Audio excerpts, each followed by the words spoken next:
திருப்பதி பெருமாளுக்கு முதல் முடிகாணிக்கை யார் கொடுத்தான்னு உங்களுக்கு தெரியுமா? முன்னொரு நாள் நீலான்கிற மலையிளவரசி பெருமாளோட மகிமைகளை பத்தி தெரிஞ்சு அவரை பாக்கிறதுக்காக திருமலைக்கு வராங்க. அங்க பெருமாள் தூங்கிட்டு இருந்திருக்காரு. அப்போ அவரோட தலைமுடி காத்துல லேசா களைய முன்ன பெருமாளுக்கு பால் சுரந்த பசுவோட உரிமையாளன் பெருமாளுக்கு தான் தன் பசு பால் சுரந்திருக்குன்னு தெரியாம தன் கையில இருந்த ஆயுதத்தை கொண்டு எரிஞ்சிடுறான். அது தவறுதலா பெருமாள் தலையில பட்டு அவருக்கு காயம் ஏற்பட்டு கொஞ்சம் கேசமும் சிதஞ்சிடுது. இத பார்த்ததும் நீலா அவளோட தலைமுடிய வேரோட பிடுங்கி பெருமாள் தலையில வச்சிடுறாங்க.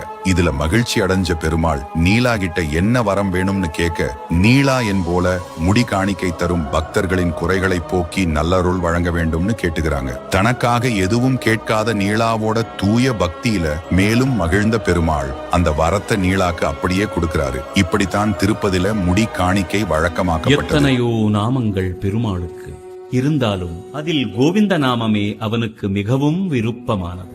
கோ என்றால் பூமி, விந்தன் என்றால் மீட்டவன்.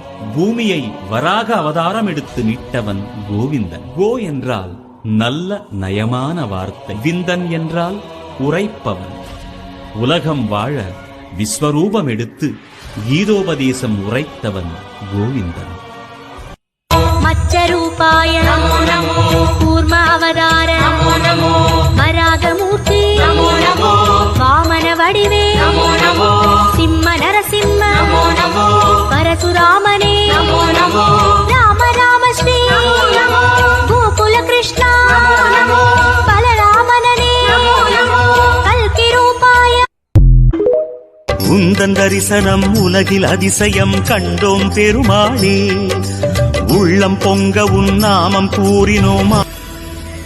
ஸ்ரீயகாந்தாய கல்யாண நிதயே நிதயேத்தினாம், ஸ்ரீ வெங்கட நிவாசாய ஸ்ரீனிவாசாய மங்களம், லக்ஷ்மி சவிக்ரமாலோக சுகம். 3 அடிகளால் அண்டமளந்தாய் முகுந்த பெருமாளே, மூர்த்தி 3 உலகில் விரிந்தாய் மோகனனே மாலே. தோன்றும் யுகமெல்லாம் தோன்றும் கடவுளே சுந்தர பெருமாளே, துயரம் தீர்த்திடும் உனது நாமமே சொல்வோம் தினம் யாமே. ஸ்ரீரங்கநாதனே வைகுந்த வாசனே, அருள் தந்து காக்கின்ற பரந்தாமனே.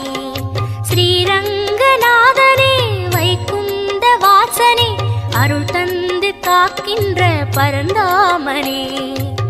ஹரியே ஆனந்தம் பதமே